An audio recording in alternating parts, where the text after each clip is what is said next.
All right, seemingly out of nowhere, President Donald Trump fired both Democratic commissioners on the FTC. That's the Federal Trade Commission. Lena Khan is no longer there. So that means that there are just now 2 Republicans because the third has yet to be appointed. Among them are Rebecca Slaughter and Alvaro Bedoya. You can put up the second element here. Former commissioner. Now, I'm just going to call him commissioner because I don't recognize the validity of these firings. His statement that he put out last night can move on to E3 as well. Lena Khan standing up for the former Democratic commissioners as well. She said the administration's illegal attempt to fire Commissioners Slaughter and Bedoya is a disturbing sign that this FTC won't enforce the law without fear or favor. It's a gift to corporate lawbreakers that squeeze American consumers, workers, and honest businesses. And joining us today for his first interview since this illegal firing is Commissioner Bedoya.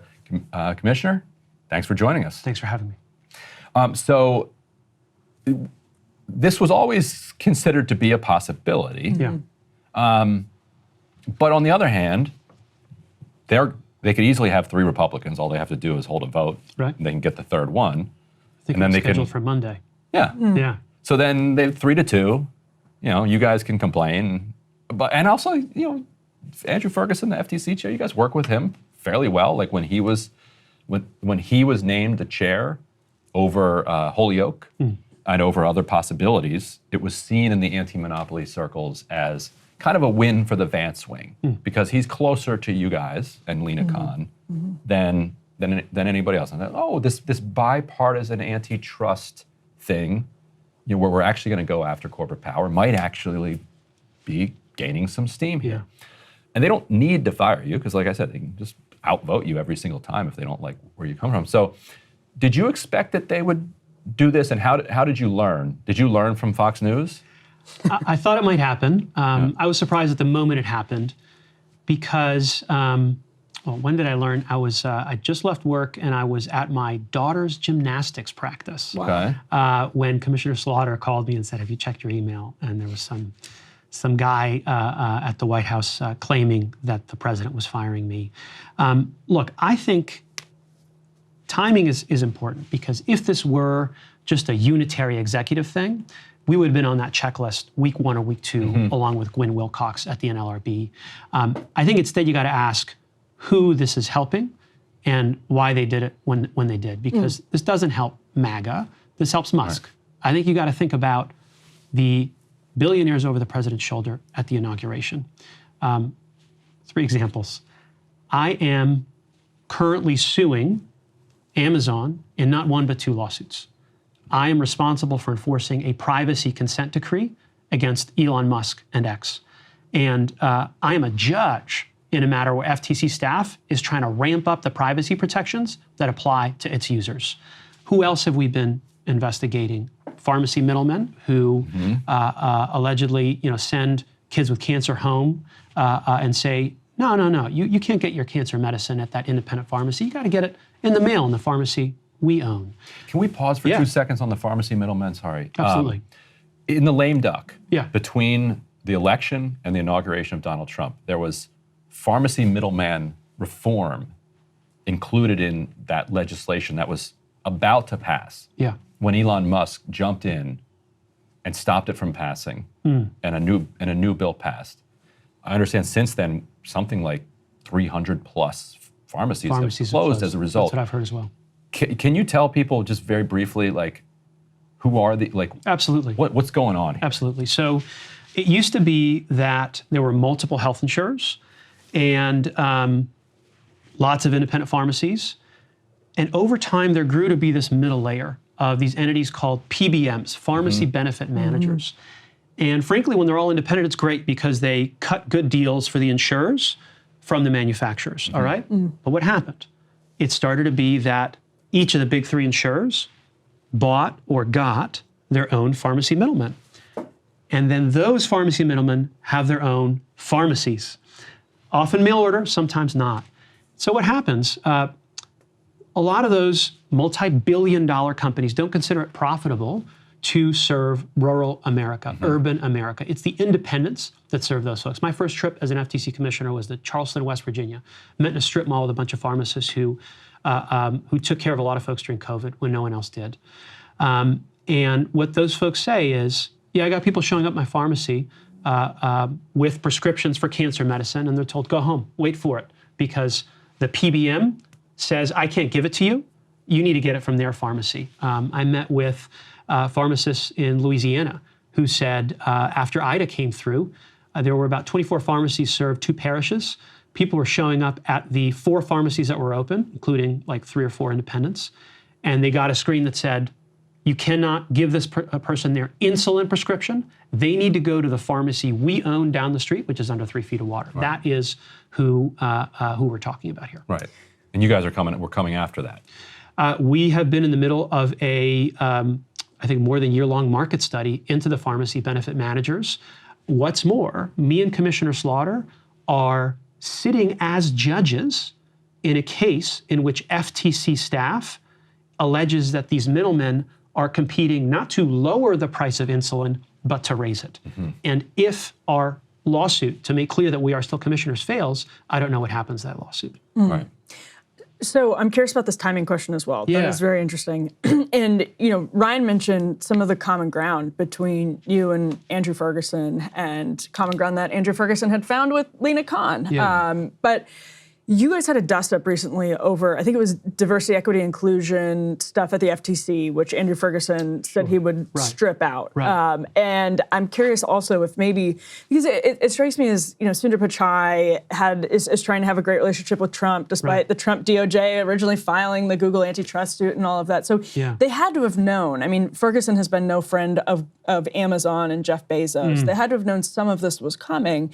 I wonder what you make of the case that maybe they realized you wouldn't be cooperative with them at all, that there wouldn't be. And who was they? Just people, like whoever was pushing for you to be quote unquote fired. Yeah. They said, well, he's not getting along with Andrew Ferguson. Who is the Yeah. Look, I don't know who the they is, but I can tell you how I spent the last couple weeks. About a week and a half ago, I called out Jeff Bezos by name for his blithe statement that the Post editorial page would focus on free markets and personal liberties. And I said, hey man, when I think about free markets and personal liberties, I don't think about the Post editorial page. I think about the vending machines in Amazon warehouses that dole out painkillers and not potato chips. Bernie Sanders put out a report showing that people are literally working so fast, so hard, their hands stop working, their shoulders stop working, the discs in their back bulge and break. And I called him up. I got 2.5 million views on it. That was the last thing I did. A little before that, I pressed Chairman Ferguson, who you're right, did a great thing in ratifying the merger guidelines, which had special protections for labor in them. That was a good move, and I respect him for it. But my beef with him, as it were, has been that he is in a position to do extraordinary things for affordability in this country. And I was disappointed he'd spent the first 4 weeks not saying anything about the price of eggs, about the price of milk, about grocery prices. And I was pressing him to investigate the price of eggs and calling out the fact that eggs in this country, our ability to get them, is controlled in part by what appears to be a duopoly in Europe that controls the supply of layer breeder hens. Since then, DOJ said they're investigating. I think it's a great move. But I think it's pretty notable that the firing comes now after I've been calling out duopolies in agriculture and the way Mr. Bezos treats his employees on the warehouse floor, and not in week 1 or 2, along with Gwen Wilcox at NLRB. I think your point about the timing, which Emily picked up on, is really important, because I can easily be persuaded that a president should actually be able to control the various agencies within the executive. Like if Bernie Sanders had magically won the White House, I wouldn't want, some retrograde commissioners on the NLRB and FTC thwarting the Bernie Sanders agenda that the people had elected. Right. So on a level of principle, and I bet most of our viewers would probably even agree on a level of principle. Yeah. Fine. But so your point about the timing is right. Yeah. Because if that's the principle, then he just day one, he would fire you on day one. But the MAGA world of which J.D. Vance is a strong element, has liked your work, has liked Lina Khan's work. has liked Jonathan Cantor's work over at DOJ, Doha Meki's work. Yeah. And so, therefore, you stuck around for a while. The fact that you're now getting booted, I think, has some political implications. It raises the question that Emily was asking, like, well, where did this come from? Yeah. Because let's say, what is, and it goes back to my original question, what does getting rid of you accomplish? Like, and I'm curious, like, so on the commission, let's say you're reappointed, right? You're back there. I would imagine that you would, you might disagree and might agree with Ferguson and some of the others. They can then move to a vote 3-2 and move something forward. But you would be party to deliberations. You'd be able to come on this program and talk about what's going on. And you might also hear, oh, hey, by the way, we got a call from the White House that said that these deliberations are out the window. We actually want you to drop this case. Right. So having you there is kind of an intel for the public, because you'd be able to say, actually, Ferguson is for this enforcement action against Amazon or whatever, or Facebook or Elon Musk. Right. But Elon Musk called. Precisely. So what would be the role of a minority commissioner? Yeah. Like, are you a potted plant, or is there some reason for you to be there? No, I think there's two elements that need to be looked at here. The first is our ability to keep suing the folks we're suing in the face of this claim by the president that he can give us the boot anytime for any reason, right? Because like you said, Chairman Ferguson has said, I'm going to keep on suing Amazon. I'm going to keep on suing Meta. Right. Excellent. What happens if he gets the phone call that says, well, actually, we just nominated Jeff's guy for OSHA, and the other thing he said is, you got a pesky lawsuit. Because literally they nominated the guy to run OSHA, the one agency that's consistently called out the horrors on Amazon warehouse floors. The guy is a former Amazon executive. Yeah. That's right. And so, hey, Jeff is also saying he wants this lawsuit to go away. And by the way, what's that lawsuit about? That's about small business sellers. If you're a small business seller, you have to be on Amazon. It's a monopolist. Right. It is forcing them to pay up to 50 cents on every dollar they sell on the site and making it impossible to offer lower prices, right? And so whether or not Chairman Ferguson wants to bring the lawsuit, if he get fired for just saying no, what's the point, right? And so it's more, it is both calling out misconduct, but it is also about laying the groundwork for overt corporate pardons and corruption. I saw Rohit Chopra talked about this when he was on earlier. Yeah, and I'm actually surprised, Ryan, you mentioned you could see the sort of unitary executive theory about control over some of these independent agencies from the president. I'm surprised that you say that. I'm really curious what you make of that, because that to me seems like maybe the biggest ideological difference between me and you guys is that, Eric Schmidt, who's been very good on antitrust from a kind of populist perspective, did a thread agreeing with Andrew Ferguson yesterday, where he goes back to Humphrey's executor, says it's bad law, it undermines the president's centralized authorities granted under Article 2 and creates very power unaccountable federal agencies. That is the key to the entire fight against the administrative state, et cetera, et cetera, et cetera. But that is the project of the conservative movement, is saying this is the growth under Woodrow Wilson and Franklin Delano Roosevelt that has created, we say, unaccountable bureaucrats, whatever. And so by firing you, for example, the president is reasserting whether or not he had any quibbles with you. This is a matter of taking Humphrey's executor to the Supreme Court. Yeah. I'm curious what your defense of these independent agencies is. I think it's a good one. I disagree with it. I think it's a reasonable one. Yeah. But these agencies existing as independent from presidential power. Who is Eric Adams? Pardon me, who is Eric Schmidt? Senator Eric Schmidt, right. What does he care about, right? I'm pretty sure he doesn't care about the small businesses we're trying to defend in the Amazon case. I'm pretty sure, a world where a merger goes through, if a billionaire donor has the president's ear, is a great world for the Magnificent Seven. It's a shitty world for startups and small businesses. But I have some news for Mr. Schmidt, which is, if the president can fire me for any reason at any time, he can also fire Jerome Powell for any reason at any time. And so I frankly don't care about Mr. Schmidt, not one bit. I do care about a bunch of retirees who have their 401ks loaded up with a bunch of stocks in the stock market. And I am deeply sympathetic to the chaos they're experiencing right now. And so I agree with you. Look, I understand folks who want the president to be empowered, to have their agenda be made law. Understood. But this is about corruption. It's about chaos. And it is about having happen. My worry is that what happened with Eric Adams at DOJ happens at FTC. Let me make one concrete example. So you guys know about the Kroger-Albertsons merger? Yeah. So we had one of the largest grocery chains in the country try to merge with. So Wisconsin native here. So. Oh yeah, one of the third or fourth largest grocery market chains, and thousands of small towns that had taken the biggest chain, merge it with the next biggest chain. We had an executive under oath say. Yes. They're jacking up the price of milk and eggs above inflation. We had union leaders saying, I can't negotiate higher wages if I can't point to the guy down the street paying higher wages. You would not believe the amount of political pressure that was sent to us in the form of letters. Some folks saying, yeah, block it. Other folks saying, including prominent Democrats, let this thing go right ahead, right? But we still blocked it because we can call balls and strikes without fear that some mega donor is going to give us the boot via the White House. And this was under Biden. It's under Biden. Yeah. And what happens with the next mega grocery store merger? I'm worried that it's not going to matter if it jacks up prices. It's not going to matter if it pulls down wages. What's going to matter is what billionaire donor has the presidency here. And I'm glad you raised Joe Biden because I think this problem of money in politics is not limited to the Republicans. I think a lot about what happened during Vice President Harris's campaign when what Chair Khan did for the American people was wildly popular.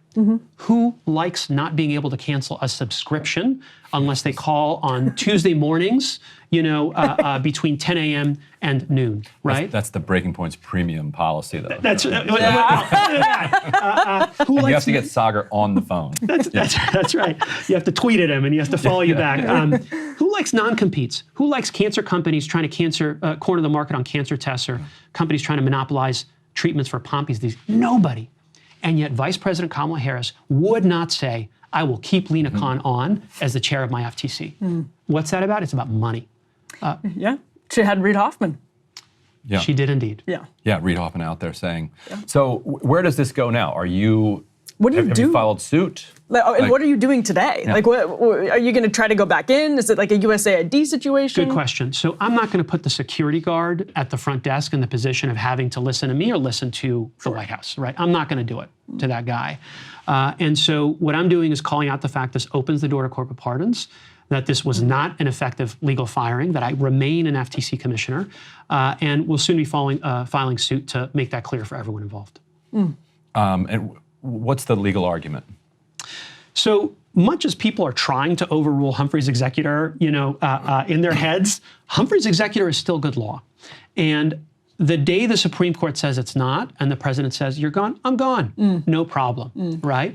But until that day, I am still there. I will say something about Chairman Ferguson, who I do agree on, and I think genuinely cares about working people. Yeah. When he was nominated to the Senate, he was asked, do you think Humphrey's executor is good law? He said it is. And he also said the only people who can change Supreme Court law is the Supreme Court. Right. So I believe in that. And that's what I'm going to go to court to try to reinforce. Do you think this was Trump kind of pushing back on Roberts' statement? That's like interesting. Roberts came out with a statement saying you can't, stop all this tweeting about impeaching judges, and then Trump kind of ramps it up. I mean, who knows? Because Trump, it's whoever he talks to last. Yeah, I mean, Humphrey's executor is it is seen in the conservative movement as such a foundational ruling for the creation of everything that Elon Musk right now says he opposes. I mean, he's a crony capitalist. He's not, we don't have to get into any of that. But, it's just, to me, I imagine they always, Russ Vought and Stephen Miller always envisioned somehow finding a way to get Humphrey's executor, which is why Ferguson was asked about it, because it was, this is a target of the conservative legal movement and the greater conservative movement, and has been for decades. Yeah, and I guess last point, I'm curious for your take on this. I agree with the principle that a president should be able to be the president and execute, his vision within the law. My concern from the right's attack on the administrative state is they're not worried about more efficiently creating an executive that can enact legislation and the will of the people. They want to destroy the administrative state. They want to end the capacity of the government to be able to govern. So that even if there is a will from the public to go after corporate power, all of a sudden they don't have the capacity anymore to do that. Right. What, from your perspective inside the government, what is it? What would it take to denude the FTC of the capacity to actually take on corporate power, even if Ferguson wanted to? Well, look, this is a great first step in that effort. I watch the Republican Party, as closely as maybe not as closely as you do, but quite closely. And you're right, there is an element of rural pharmacists, rural grocers, working people, people in unions who voted for the president because they wanted to make sure they could pay the rent, right? That is not the wing that won here. You're right. There's folks who want to have a unitary executive, but there's also folks who want to marry that executive with corporate power. Yes, that's important. And just look at the numbers here. They are grotesque. You have Elon Musk donating $280 million to the president. Again, I'm the guy who enforces the privacy rules against Elon Musk. You have Jeff Bezos, $1 million at the inauguration, $20 million for the First Lady. At least that was the cut of the documentary. Right. And just licensed episodes for The Apprentice. You think he's not going to place a phone call to the White House saying, look, I got 2 lawsuits against me from the FTC. Would be great if that was one. You think it's not going to happen?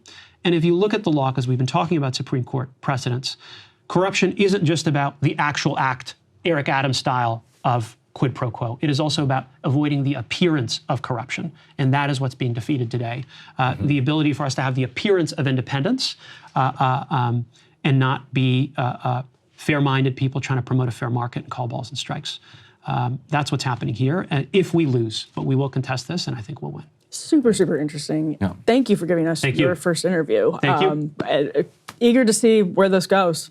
I'm You glad. catch him tonight on Aaron Burnett and then later Chris Hayes, right? Is that Either right? way around. Tonight I'll be on for with Chris. Okay. Yes. Looking right. forward to that. Hey, if you liked that video, don't forget to hit the like button and subscribe to Breaking Points. If you want to see the rest of Counterpoints, go to breakingpoints.com to become a premium member and get the full uncut show every morning in your inbox and on Spotify.